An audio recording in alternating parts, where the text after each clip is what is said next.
아멘. 우리 옆 사람에게 인사 한번 하겠습니다. 오늘은 복된 날입니다. 얼굴에 복이 있어요. 다시 한번 이 복을, 내가 받은 복을 옆 사람에게 좀 전달하고 그런 마음으로 다시 한번 웃으면서 째려보지 말고 다시, 오늘은 복된 날입니다. 할렐루야. 이제 뭐 추운 겨울도 이제 다 갔어요. 이번 주가 지나면 이제 3월이 되는, 꽃피는 봄이 오는 그런 계절이 또 왔습니다. 이제 예수님은 이제 세상을 떠나서 아버지 하나님께로 갈 때가 얼마 남지 않음을 아셨습니다. 그리고 이제 사랑하는 제자들 3년 동안 예수님과 함께 같이 생활하고 또 먹고 마시고, 친히 하늘의 하나님이 사람이 되셔서 이 땅에 오신 그 예수님이 3년 동안 제자들과 먹고 마시고 같이 전도하러 다니고, 또 죽을 고비도 여러 번 넘기고, 또 복음을 전하면서 하나님이 주신 기쁨과 희열을 그렇게 많이 경험했던 예수님께서 이제 하나님 아버지께로 돌아가게 되었습니다. 그 시간이 제자들과 이제 작별하는 시간도 얼마 남지 않음을 예수님이 아셨습니다. 예수님의 마음이 어땠을까요? 이제 하나님께로 올라가는 마지막 작별을 고하는 그 시간에 오늘 예수님께서 오늘 본문 말씀을 하신 겁니다. 예수님의 고별상가예요. 며칠 전에 우리 쉼터 계신 우리 성도님 한 분이 나이 많이 들어서 공부할 수 있는 기회를 좀 놓쳐가지고 나이 많으신 분들이 공부하는 학교를 졸업식을 갔었어요. 그래도 우리 교회 성도님도 내일 모레 60인데, 근데 막상 가보니까 60은 나이가 어린 거예요. 보니까 뭐 할머니도 오고, 뭐 손자가 아들 자녀들이 할머니 어머니 졸업 축하한다고, 고등학교 졸업 축하한다고 그러는데, 또 거기 이사장님도 보니까 90이 거의 다 된 분이 축사를 하셔. 근데 정말 눈물이 핑 돌더라고요. 핑 돌고, 우리 승모 형제, 이름을 또 대답해 말해버렸네. 내가 이름 안 돼. 이름을 꼭 이렇게 나도 안 해. 참 우리 성도님은 참 저기에 비하면 아직 젊고 기회가 더 많구나. 그런데 물어봤어요. 아무개 성도님, 졸업하는 소감이 어떻습니까? 아쉽습니다, 목사님. 아쉽다고. 그러면서 약간 되게 서러하는 것 같아요. 아쉬워하는 것 같아요. 그래서 우리는 그 아쉬움을 또 위로하기 위해서 바로 끝나고 맛있는 짜장면집 가가지고 같이 짜장면을 같이 먹으니까 또 졸업했던 그분들도 그쪽으로 또 같이 또 오시는 거예요. 3년 나이 많은 분들과 같이 공부하며 이제 졸업하는 것도 참 서운하고 마음에 아쉬움이 많은데, 예수님은 이제 영원히 이 땅에서 제자들과 작별하는, 여러분 예수님의 마음은 참 어땠을 것 같아요. 그리고 마지막 예수님께서 작별을 앞두고 제자들에게 하시는 말씀을, 어떤 말씀을 하셨을 것 같아요? 오늘 본문은 예수님께서 이제 제자들에게 마지막 작별하면서 하시는 말씀입니다. 그런데 여러분, 이 말씀은 단순히 2000년 전에 12 제자에게 하신 말씀만이 아닙니다. 오늘을 살고 있는, 2024년을 살고 있는 우리 지금 현재 지상교회, 우리 교회들에게 동일하게 말씀하시는 거예요. 그리고 이 말씀은 교회가 우리 주님 오실 때까지 예수님의 말씀을 기억하고 지키고 그 말씀에 순종해야 될 말씀입니다. 오늘 그 말씀이 무엇인가요? 예수님께서 오늘 34절에 보니까 새 계명을 주노니 서로 사랑하라. 내가 너희를 사랑한 것 같이 너희도 서로 사랑하라. 한번 우리 따라해 볼까요? 서로 사랑하라. 내가 너희를 사랑한 것 같이 너희도 서로 사랑하라. 자, 한꺼번에 시작. 서로 사랑하라. 내가 너희를 사랑한 것 같이 너희도 서로 사랑하라. 한 줄 외워버렸어 벌써. 이제 19구절만 외우면 우리 20만 원 받을 수 있고, 여기서 59절 외우면 50만 원 받을 수 있고, 우리 오늘 50만 원 받는 사람이 있어. 109절 외운 사람이 있어요. 원래 암송학교에는 여러분 109절 외워지 10만 원이래. 우리는 뭐 풍성하게 59절 이상만 하면 50만 원 주기로 했어요. 할렐루야. 오늘 외우는 사람이 있어요. 이따가 그래갖고 오늘 이거 잠깐 이렇게 신청했어. 50만 원이에요. 50만 원 보여줄까요? 보여주죠. 50만 원. 외우세요. 외우면 얼마든지 우리 교회 재정을 다 쓸 때까지 우리 교회들 전부 다 50만 원씩 받을 수 있도록 우리가 다 한창수 목사님이 150만 원 사례비 드린 거 장학금으로 놓고 갔는데, 그것이 오병이의 기적을 일으켜서 우리 교인들 전부 다 59절 다 외우면 다 50만 원씩 드리도록 하겠습니다. 열심히 외웁시다. 여러분, 서로 사랑하라는 말은 예수님만 하신 말씀일까요? 구약 성경에는 서로 사랑하라는 말이 없나요? 있어요. 구약 성경 레위기 19장 18절에도 내 이웃을 내 몸과 같이 사랑하라는 계명이 있는데, 예수님은 굳이 오늘 34절에서 새 계명을 너희에게 주노니 서로 사랑하라. 내가 너희를 사랑한 것처럼 서로 사랑하라. 구약에도 있는 이 계명을 예수님은 새 계명으로 바꿨어요. 왜 그랬을까요? 구약에도 있는 말씀을 예수님이 구태여 새 계명이라고 하신 말씀은 여러분 두 가지 이유가 있어요. 여러분 잘 들으세요. 첫째, 예수님께서 새 계명이라고 하신 말씀은 종말론적 동기입니다. 사랑하라는 계명이면서 이 사랑하라는 구약의 예언이 지금 신약 예수님이 오셔서 성취되었으니까 이게 이제 종말론적인 거예요. 그래서 예수님의 속죄를 믿는 자들은 주께서 우리를 사랑한 것 같이 다른 신자들을 위하여 따라합시다. 희생합시다. 사랑에는 희생이 따르는 거예요. 여러분, 부모와 자녀는 누가 갑이에요? 자녀가 갑이죠. 제가 말해본 사람 자녀 때문에 고통 많이 당하는 사람이에요. 우리도 자녀가 갑이요. 마치 내가 뭐 국민은행장이나 되는 것처럼 용돈 줬는데 당연히 용돈 달라고 미안한 기색도 없고 너무너무 당연해. 뭐 달라는 거 미안한 거 하나도 없어. 너무너무 당당해. 여러분, 우리 예수 믿는 사람들은 예수님의 보혈로 우리 모든 죄를 다 용서해 주셨기 때문에 주님이 우리를 사랑한 것 같이 우리도 다른 사람들을 위해서 희생해야 될 것을 말하고 있습니다.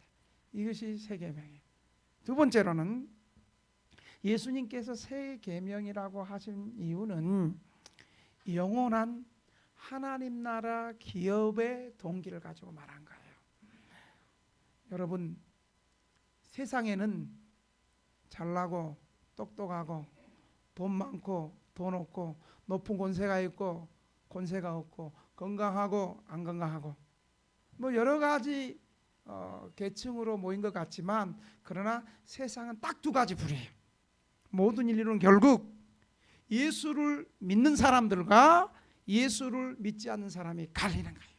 가장 큰 인류의 분기점은 예수 믿느냐 예수 믿지 않느냐. 이게 이제 하나님 앞에 설 때의 기준이에요.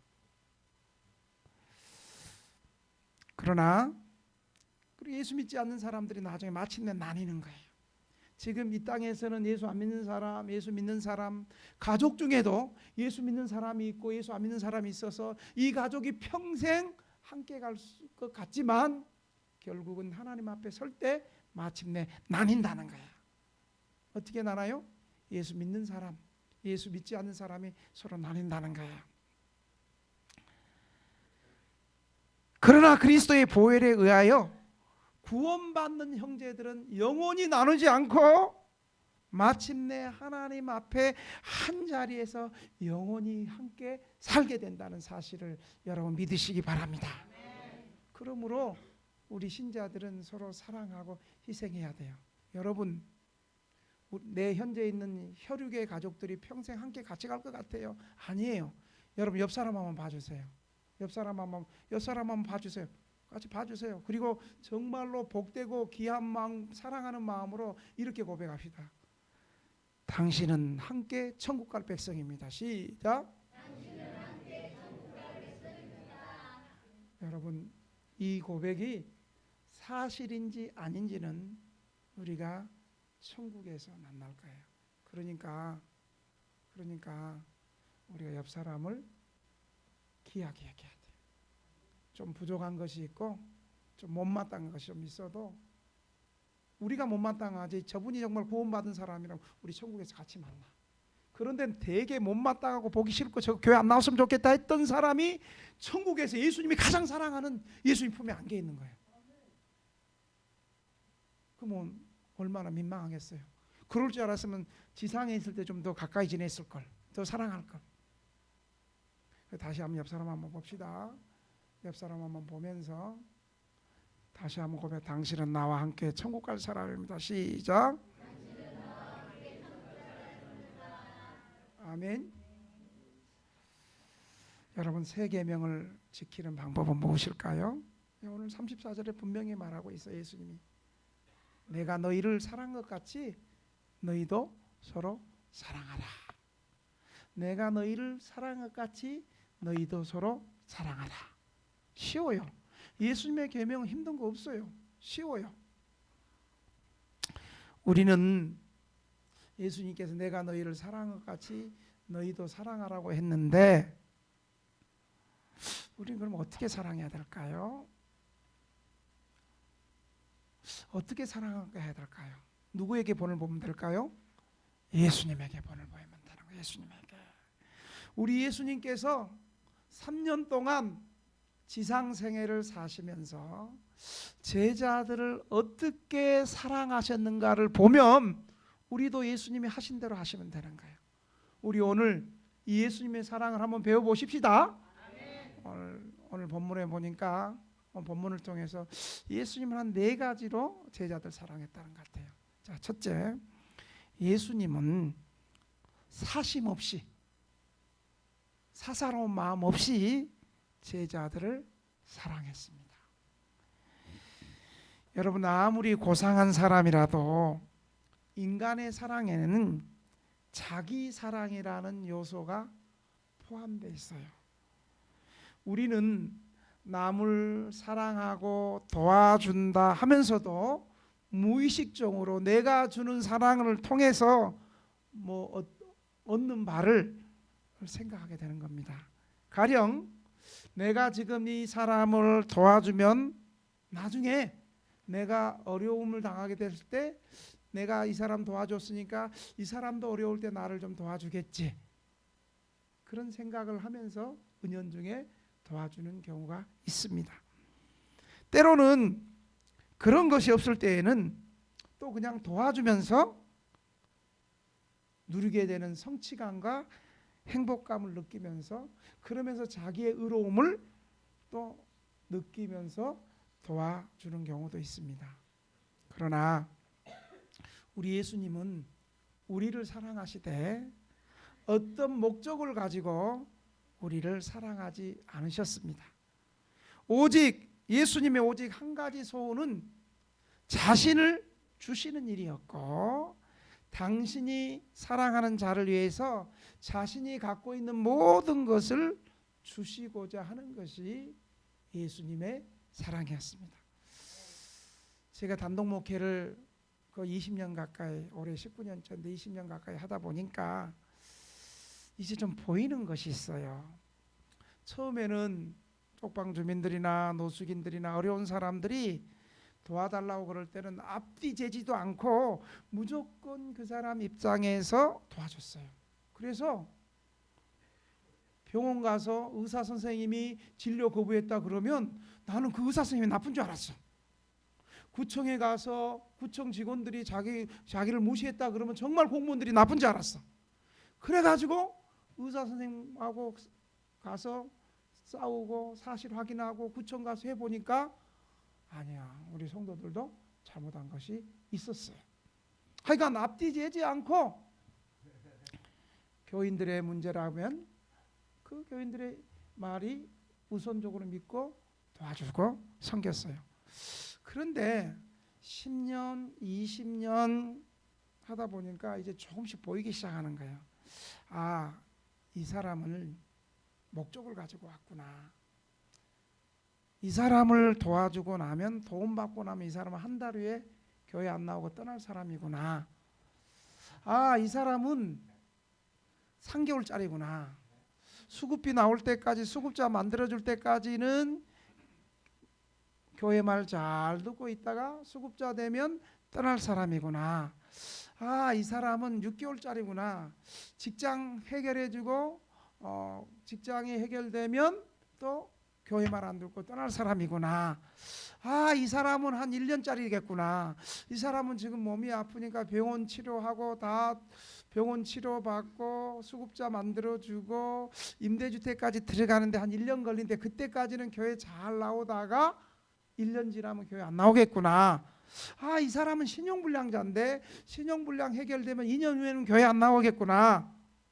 이 사람은 임대주택 입주하면 안 나오겠구나. 이제 이게 보이기 시작했어요. 그래서 어떤 사람이 도와달라 그러면 한 달부터 5년까지 교회에 있을 사람이구나. 이게 이제 눈에 이제 보이기 시작한 거예요. 좀 틀렸으면 좋겠는데 또 그게 맞아. 그래서 고민해요. 과연 내가 이 사람을 도와줘야 하는가? 이 사람 틀림없이 자기 도움받고 자기 목적이 성취되면 교회 떠날 건데 과연 도와줘야 되는가? 이 딜레마에 빠지기 시작한 거예요. 그렇다고 여러분 당장 어려운데 당장 갈 곳이 없는데 어떻게 안 도와줄 수 있어요? 어제도 우리 역전의 역사에서 우리가 11시 반에 역전 예배를 드리고 찬양하고 우리가 음박지 깔고 예배 드리는데 수위가 새로 바뀌었어. 거기 경비가. 왜냐 그랬더니 저쪽에 있는 경비인데 우리 늘 하던 경비가 휴가를 가가지고 잠시 바뀌었어요. 그러더니 나한테 이게 뭐야? 뭔데 이리 노숙자들 있고 이 교회가 분명히 조끼 입고 급식하고 좋은 일 하는 것 같은데 이게 뭘 갖고 나하고 좀 만나서 얘기했으면 목사님 뭡니까? 이 좋은 일은 하시는데 아니 물론 이분들이 어렵고 갈 곳 없는데 이분들을 계속 목사님이 먹여주고 이렇게 도와주고 생필품 나눠주면 계속 이 노숙자를 양산하게 되고 어떻게든지 이분들 쉼터로 데려가서 살게 해야지 계속 노숙으로 양산하게 되면 안 되지 않냐고 따지는 것이 아니고 좀 걱정스러워서 그래서 우리가 우리 교회로 데려갑니다. 이분들 여기 있으면서 우리 교회 들어와서 우리 교회 성도가 된 사람이 있습니다. 그리고 어떻게 하루아침에 이분들이 노숙 20년 30년 하셨던 분이 어떻게 하루아침에 다 숙소로 쉼터로 들어갈 수 있겠냐고 기다려 보시라고. 그분 말은 또 걱정스러워서 그렇게 말하는 거예요. 저도 여기 딜레마가 있는 거예요. 그렇다고 여러분 도움 줬을 때 교회 남을 사람만 도와주고 또 교회 안 남은 사람은 또 안 도와주는 것도 그렇게 해서 다 되지 않는 거 아니에요. 하여간 이런 딜레마가 늘 저의 영적 싸움이기도 했습니다. 그런데 우리 예수님은 교회에 도움이 되든지 안 되든지 예수님 자신에게 도움이 되든지 안 되든지 예수님의 사역에 도움이 되든지 안 되든지 따지지 않고 사심없이 사랑하셨다는 사실을 여러분 믿으시기 바랍니다. 두 번째로 예수님께서는 제자들을 사랑하실 때 희생적으로 사랑하셨습니다. 여러분 우리는 남을 사랑할 때 착각하는 것이 하나 있어요. 저도 그랬어요. 내가 사심 없이 사랑하면 그 사랑이 전달되어서 그에게 선한 변화가 일어나고 어떤 좋은 행복감과 전달될 거라고 생각했어요. 그래서 내가 사랑해 준 사람이 내가 기대한 것처럼 응답하지 않을 때 실망하고 낙심하게 돼요. 여러분, 우리 개척 초기에 어떤 사람이 있었는지 아세요? 제가 신방을 갔는데 한 19, 20살 정도 되는 여자예요. 그런데 문을 딱 열었더니, 지금 없어져서 태화연식일 텐데, 문을 딱 열었더니 그 우리 막내 처제 같은 꼬맹이가 얘를 하나 업고 있고, 또 더 적은, 또 조금 크네, 1살, 2살짜리를 이렇게 있으면서 방에 보니까, 얘를 키우면 여러분 방이 어때야 되겠어요? 깨끗해야 되죠. 애 키우면서 담배 피워야 돼요? 안 피워야 돼요? 피워야 돼? 안 피워야 되지. 그런데 담배를 피우고 애 업고 있으면서 담배를 피우고 있는 거야. 보니까 집이 완전히 너구리 잡는 줄 원기가 하고 앞이 안 보일 정도로, 그리고 방에 보니까 잿더리로부터 시작해서 잿더리 안에 담배꽁초로 충만한 거예요. 주님의 은혜로 충만해야 되는데 담배꽁초로 충만해. 그래서 내가 그때 충격을, 뭐하다가 여기 왔냐고. 그랬더니 자기 남편은 지방 가서 노동 일을 하고, 그 남편도 현재 이해를 난 남편은 아니고, 알고 봤더니 고등학교 때 엄마 죽고 나서 아버지 밑에 있었는데 아버지가 하도 때려서, 근데 그것도 다 물어봐야 돼. 그 아버지한테 물어봐야 돼. 일단 그 말로는 아버지가 하도 때려가지고 고등학교 때 가출을 한 거예요.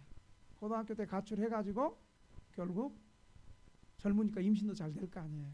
그렇게 사람 만나가지고, 얘가 지금 첫 번째 애도 아니고 이미 한 번 애 둘 낳아가지고 자기가 키울 수 없으니까 국가기관으로 가고, 지금 또 애 둘 낳아가지고 산다는 거예요. 그래서 그 소리를 들으니까 마음이 너무너무 짠한 거예요. 너무너무 짠해가지고, 그런가 아빠 하고, 나는 등대교회 목사인데 이 어렵고 힘들 때 예수 믿어야 된다고, 필요한 게 뭐냐고, 우리 교회 나오라고. 그래서 이제 우리 교회로 계속 일주일에 몇 번씩 신방하고 그러다가 어느 날 보니까 그 방이 또 바뀌었어. 왜 그러냐면 맨날 애들 울어댔지, 얘를 안 울게 해야 되는데 밤 되면 인터넷으로 채팅해가지고 또 다른 남자 만나러 가고, 애는 빼락빼락 울고 있고, 옆에 있는 사람이 키워주고. 그래가지고 원래 그게 미등구역에 있는 윗동네 쪽방에 있었는데 거기서 쫓겨나가지고 아랫동네로 또 간 거야. 아랫동네. 우리 김봉남 성도님이 잘 알 거예요. 그 우리 김봉남 성도님 살던 그 방에 있는 거예요. 그래가지고 오늘 또 신방을 하는데 거기 또 예우는 소리가 나요. 예우는 소리가 딱 나서 또 가니까 애가 불을 켜니까 애들이 그냥 어버 하면서 나한테 철컥 엉기는데, 기저귀만 찼는데 내가 탁 안으니까 뭔가 철컥 보니까 그냥 똥이 팍 붙어가지고 내 옷에 철퍽 또 튀는 거예요. 그래도 내가 애 새 키운 사람이잖아. 그래가지고 일단 우리 애들 기저귀를 많이 안 갈아줬지만 거기서 애 기저귀를 갈아주고 계속 달라붙는데 내가 할 수가 없는 거예요. 그래가지고 거기서 애들하고 한 30분 있으니까 우리 김봉남 성도님이, 목사님, 정님이 또 남자 만나러 갔으니까 우리가 목사님 바쁜데 얼른 딴 집도 신방하셔야죠. 우리가 얘들 봐줄 테니까. 아마 그때 우리 김봉남 성도님이 어디 갔어? 얘 많이 봐줬던 것 같아, 정님 애를. 그래서 집에 오니까 이제 고민이 되기 시작하는 거예요. 원래 제가 원래 문제가 있으면 내가 먼저 사고 치고 상의 안 하고 내가 먼저 하고 나서 아내가 뒷수습하는 스타일인데, 이거는 보니까 얘를 집에 데리고 오면 혼자만 데리고 오는 것이 아니라 애 둘까지, 남자애 하나 여자애 하나, 이 애기 엄마까지 3명을 데리고 와야 될 상황이 생기는 거예요. 그래서 그날 가서 이제 저녁에 아내하고 상의를 했어요. 여보, 제가 부모 사랑을 못 받아서 그러니까 우리가 진짜 부모가 한번 되어 줍시다. 우리 애들도 우리 5인 가족 살고 있는데 저 애 가족을 저 식구를 방도 안 준다 그러니까 우리 집으로 좀 데려와서 몇 개월이라도 좀 우리 집에서 살면서 같이 부모의 사랑이 무엇이고 그거 한번 깨달을수 우리가 좀 수고합시다 그랬더니 우리 집사람이 오케이 해가지고 지금 아내가 착하죠. 그래가지고 아무리 내가 하자 그래도 아내가 안 되면 안 되는 거잖아요. 그래서 제 아내가 오케이 해서 그 3명 후송 작전을 또 했어요. 그래서 우리 집에 방 2개 거실 하나, 방 하나에 우리 정림이하고 또 이 얘기를 또 해버렸네. 애들 둘이 이제 같이 있으면서 한 3개월을 같이 살았어요. 3개월을 같이 살면서 동사무소 사회복지 담당하고 얘기를 해서 목사님 참 요즘에도 목사님 같은 분이 계시네요.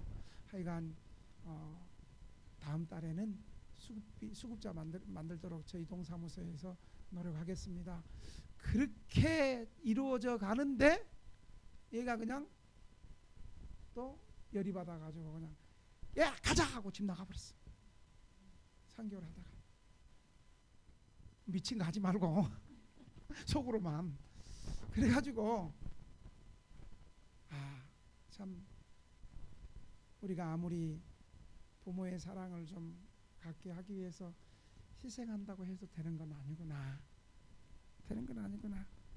뭐 이런 것들이 여러분 한두 번은 아니에요. 그래서 우리는 남을 사랑하는 것, 남을 섬기는 것에 대해서 주저할 때가 많이 있습니다. 그러나 예수님께서는 제자들을 사랑하시면서 어떤 보상을 요구하거나 그 사람의 무언가를 기대하지 않으셨습니다. 예수님께서 베세다 광야에서 오병이어의 기적을 행할 때도 저것들이 떡 먹고 변화되겠지 그거 기대 안 하고 그냥 불쌍히 여기시고 성경에 보니까 불쌍히 여기셔서 오병이어의 기적을 행하셨고 또 병자들을 고쳐주고 그 병자들이 뭐 예수님 따라다녀 제자 되기를 또 기대하면서 고쳐주지도 않았고 수많은 기적을 일으킬 때도 우리 예수님은 뭔가 기대하지 않으셨습니다. 그러자 많은 사람들이 자신을 왕을 삼으려고 해도 백성들 위에 군림하거나 그들을 다스리려고 하지 않았습니다. 우리 예수님은 제자들을 사랑하되 어떤 보상을 기대하기는커녕 희생적으로 사랑하셨습니다. 오늘 본문에도 보니까 서로 높아지려고 예수님 예루살렘의 왕이 되시면 우리 오른팔에 왼팔에 서로 높은 자리 한 자리씩 해먹고자 하는 그 제자들에게 서로 싸우고 높아지고 시기하고 질투하고 그런 것을 보시면서 예수님께서 식사하다가 중간에 허리에 수건을 두르시고 대야에 물을 가지고 와서 제자들 앞에 무릎을 꿇고 손수 그들의 발을 씻어주시는 모습을 우리는 볼 수 있습니다. 내가 먼저 남을 사랑하려면 예수님처럼 먼저 남을 위한 희생으로 시작돼야 되는 것입니다. 세 번째로 예수님은 따라합시다. 이해심을 가지고 제자들을 사랑했습니다. 어떻게 사랑했다고요? 이해심을 가지고. 예수님은요 하나님이시니까 제자들을 철두철미하게 잘 알고 계셨어요. 그들의 단점도 알고 장점도 알고 그리고 예수님은 그들의 단점을 훤히 알고 있으면서도 그들을 사랑하셨습니다. 여러분 예수님의 제자들 가운데는 서로 하나가 될 수 없는 극과 극의 사람들이 모였어요. 민족을 배반한 매국노 세리마태도 있었고요. 그런 매국노를 처단하는 열심당원인 시몬도 같이 있었어요. 여러분 이 공동체가 하나가 될 수 있겠습니까? 그리고 성질 급한 우레네의 아들 요한도 있었어요. 요한복음을 기록한 이들은 늘 서로 이해하지 못하고 서로 자기 주장이 강했고 서로 옳다고 그랬고 서로 미움과 원망이 많았습니다. 여러분, 예수님이 제자로 불렀을 때 그들이 예수님의 마음을 알고 따라왔겠어요? 그리고 예수님의 제자로 왔을 때 자기 나름대로 생각을 가지고 있어요. 우리 교회도 이렇게 처음부터 개척 멤버 때부터 들어온 성도들과 중간에 들어온 성도들은 보면 다 자기 생각들을 가지고 오는 거예요. 처음부터 등대교회 영적 질서를 가지고 내가 그 지도에 잘 따라요, 그렇게는 안 와요. 다 나름대로의 생각을 가지고 와요. 그래서 제자들도 서로 이해하지 못하고 자기 주장이 강했고 서로 제자들 가운데 파벌이 있어가지고 서로 자기들끼리 똘똘 뭉치는 거예요. 여러분, 만약에 예수님이 그런 단점, 안 좋은 약점만 보시고 판단하고 정죄했다면 그들이 제자로 남을 수 있겠습니까? 가령 베드로, 너는 참 나를 사랑하고 충성스럽게 하는데 너는 너무 자신을 과신해. 너 말이 너무 앞서. 말 많은 것들이 제대로 하는 거 내가 못 봤어. 이렇게 했다면 베드로가 주님을 위해서 십자가 지고 충성스러운 순교의 베드로가 될 수 있었겠습니까? 요한, 너는 나를 사랑하는 거 아는데 너 성질 너무 급해. 저번에 사마리아 동네에 가가지고 전도하는데 그냥 우리 한영 안 하니까 예수님께서 천둥 번개를 해갖고 저 사마리아 사람을 다 태워버립시다. 네가 말했지. 네 그래서 안 되는 거야. 여러분, 예수님께서 사도 요한을 그렇게 처리했으면 어떻게 요한복음이 그리고 요한 1서, 2서, 3서, 요한계시록이라는 위대한 신약성서가 나올 수가 있었겠습니까? 도마, 너는 너무 합리적이고 계산적, 믿음이 없어. 믿음 없는 것들은 안 돼. 믿음 없는 것들은 의리도 없고 잘 배반, 니네 안 돼. 만약에 예수님이 도마를 그렇게 잘랐다고 한번 생각해 보세요. 시몬, 너는 애국심이 너무 넘쳐. 나를 따라다니는 것이 너 목적을 가지고 혁명 정부를 만들기 위해서 나 따라다니지. 이렇게 잘랐다고 생각해 보세요. 그리고 가룟 유다에게, 너는 시몬보다 더 나빠. 그래도 시몬은 나를 팔려고는 안 했어. 너는 나를 팔려고 지금 호시탐탐 기회를 노리고 있지. 예수님께서 이렇게 선을 긋고 포기했다면 이 제자들이 예수님이 부활하시고 오순절에 성령의 능력을 받고 세계 복음화의 주역이 될 수 있었겠습니까? 이처럼 예수님은 제자들의 결점을 훤히 알고 계시면서 그들을 사랑하셨습니다. 우리를 진정으로 사랑하는 사람은요, 우리의 가장 나쁜 단점을 알고 있으면서 우리의 부족함을 알고 있으면서도 우리를 끝까지 사랑하는 사람들입니다. 여러분, 함께 생활해 보지 않고는 그 사람을 진정으로 알고 있다고는 할 수 없습니다. 가끔 이따금 만나는 경우에는 우리의 좋은 점만 보게 됩니다. 함께 생활해야지 비로소 그 사람의 변덕스러움이나 조급한 성미나 실수나 여러 가지 약점을 발견하게 됩니다. 그리고 다른 사람들도 우리에 대해서 똑같은 경험을 하게 되는 것입니다. 예수님께서는 온종일 함께 계시면서 몇 년을 제자들과 함께 생활하셨습니다. 그래서 예수님은 제자들에 대해서 훤히 다 알고 있었고 그들의 단점도 훤히 알고 있었고 장점도 알고 있었습니다. 그러면서 그들의 단점을 훤히 알고 있으면서도 예수님은 그들을 사랑하셨습니다. 맹목적인 사랑은, 우리는 흔히 사랑이 맹목적이라고 합니다. 그러나 그것은 옳지 않습니다. 맹목적인 사랑은 차갑고 철저한 함멸 속에서 자기 목적이 이루어지지 않으면 결국 끝나고 마는 것입니다. 진정한 사랑은 눈을 뜨고 상상적인 인물이 아니라 현재 그대로의 사람을 사랑하는 것입니다. 그것은 그 사람의 일부만을 사랑하는 것이 아니라 그 사람의 약점도 전체를 사랑하고 좋은 점뿐만 아니라 나쁜 점도 함께 받아들이는 것입니다. 예수님의 마음은 있는 그대로 우리를 사랑하실 수 있을 만큼 예수님의 마음이 도량이 넓으셨습니다.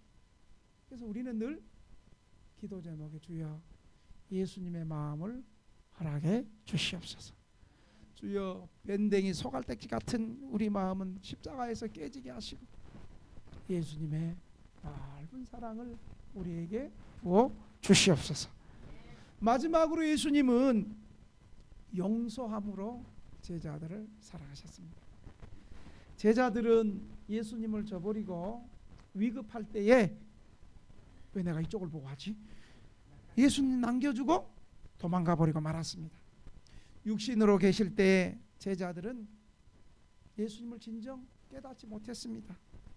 그들이 정말 맹목적이었고 우둔했고 예수님이 말씀을 가르칠 때도 배우는 것도 느렸고 깨닫는 것도 더뎠습니다. 게다가 미련하면 의리라도 있어야 되는데 의리도 없었습니다. 믿음이 없으면 의리라도 있어야 되는데 마지막에 가서는 의리도 버리는 대단한 비겁자였습니다. 스승을 버리고 배반하고 도망쳐 버렸습니다. 그런데 예수님께서는 그들을 나무라지 않았습니다. 예수님께서는 제자들의 어떠한 실패에도 그들을 용서하셨습니다. 제자들도 자신들이 비겁한 제자라는 것을 알았습니다. 예수님 부활하신 것도 들었고 예수님 부활하신 예수님도 만났습니다. 그런데 자기들이 너무 비겁한 거예요. 자기들이 예수님 볼 면목이 없는 거예요. 그래서 요한복음 21장에는 베드로가 또 선동해서 나는 제자로서 자격이 없으니까 예수님의 부활도 내가 들었는데 내 같은 것이 무슨 이 사도냐 예수님 제자냐 나는 자격이 없으니까 나는 다시 옛날의 직업 업으로 돌아가리라. 베드로는 또 선동도 잘해. 그랬더니까 또 6명의 제자들이 나도요. 베드로 형님 나도 형님하고 똑같아. 자격 없어 나 같은 것은. 그리고 예수님의 부활을 목격하고 듣기도 했으면서 다시 애찍어긴 업으로 돌아가기 위해서 사명도 버리고 다시 세상으로 떠나갔지 않습니까? 참 예수님 속이 뒤집어지겠죠. 그래서 어떤 신학자는 그래. 예수님께서 십자가에서 죽으신 이유는 답답한 제자들 보고 답답해서 그냥 죽어버렸다. 그렇게 말하는 사람도 있어요.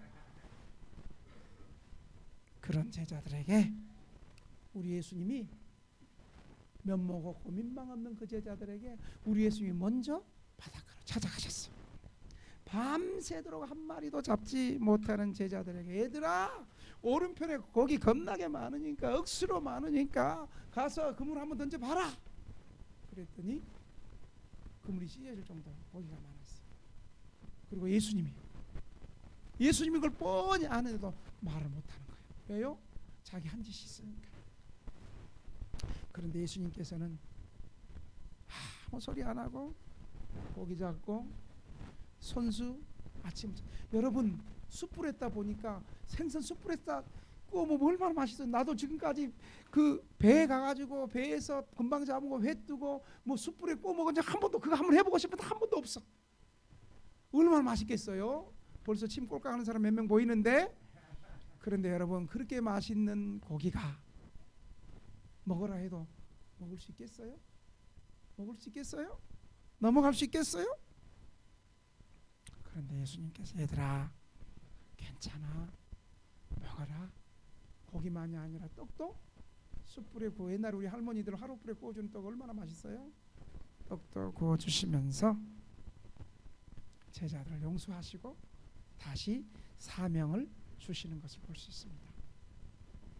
사랑하는 성도 여러분, 오늘 복된 주일을 통해서 주님께서 우리를 이렇게 사랑하시는 것을 여러분 믿으십니까?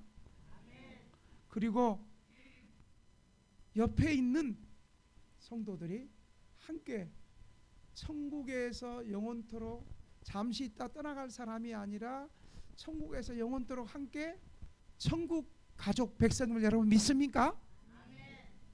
그렇다면 우리가 한 교회 안에서 신앙생활하면서 좀 부족하고 좀 더디고 느리고 실수하고 마음에 좀 맞지 않는다 할지라도 예수님께서 우리의 단점을 알고 있으면서도 제자들 끝까지 품으시고 사랑하시고 배반하고 도망가도 다시 사랑하시고 기회를 주신 그 예수님을 생각하면서 우리도 예수님이 사랑한 것처럼 성도들을 사심없이 사랑하시고 이해심을 가지고 사랑하시고 희생하며 사랑하시고 용서하며 사랑할 수 있는 저와 여러분이 되시기를 주님의 이름으로 축원합니다. 우리 오늘